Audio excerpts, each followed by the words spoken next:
Hi everyone, అందరికీ నమస్తే. Welcome to my channel. ఈరోజు ఈ వీడియోలో మలాసనం వల్ల ఉపయోగాలు ఏంటో తెలుసుకుందాం. చాలామంది మహిళలు పీసీఓఎస్ సమస్యతో ఇబ్బంది పడుతున్నారు. అయితే మలాసనం వేయడం వల్ల ఈ పీసీఓఎస్ సమస్య తగ్గుతుంది. పీసీఓఎస్ కారణంగా మహిళల్లో సంతానోత్పత్తి కూడా తగ్గుతుంది. కాబట్టి మహిళలు మలాసనం వేస్తుంటే ఈ సమస్యలు ఉండవు. మానసిక సమస్యలు ఉన్నవారికి మలాసనం చాలా బాగా ఉపయోగపడుతుంది. దీనివల్ల ఒత్తిడి తగ్గుతుంది, తద్వారా మానసికంగా ఆరోగ్యంగా ఉంటారు. మలాసనం వేయడం వల్ల నడుము దృఢంగా మారుతుంది. దీన్ని క్రమం తప్పకుండా సాధన చేయడం వల్ల నడుము కండరాలు బాగా గట్టిపడతాయి. నడుము నొప్పి ఉంటే క్రమంగా తగ్గుతుంది. మలాసనం వేస్తే జీర్ణ సంబంధ సమస్యలు తొలగిపోతాయి. జీర్ణ వ్యవస్థ పూర్తిగా ఆరోగ్యంగా మారుతుంది.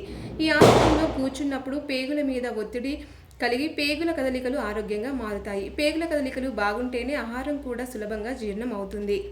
ఆసనం వేయడం వల్ల పెల్విక్ ప్రాంతం ఆరోగ్యంగా మారుతుంది. మలాసనం వేస్తే పెల్విక్ కండరాలు దృఢంగా మారుతాయి. పురుషులకు, స్త్రీలకు ఈ ఆసనం మంచి ఫలితాలు అందిస్తుంది. మలాసనం వేస్తే ఏకాగ్రత పెరుగుతుంది, ఒత్తిడి తగ్గుతుంది. మహిళలలో నడుము కింద భాగాలు బలహీనంగా ఉంటాయి. ఇవి నెలసరి వల్ల కావచ్చు, ప్రసవాలు, ఆపరేషన్లు, అబార్షన్ల వల్ల, ఇలా చాలా కారణాలు కావచ్చు. కానీ వీటన్నిటికీ మలాసనం చెక్ పెడుతుంది.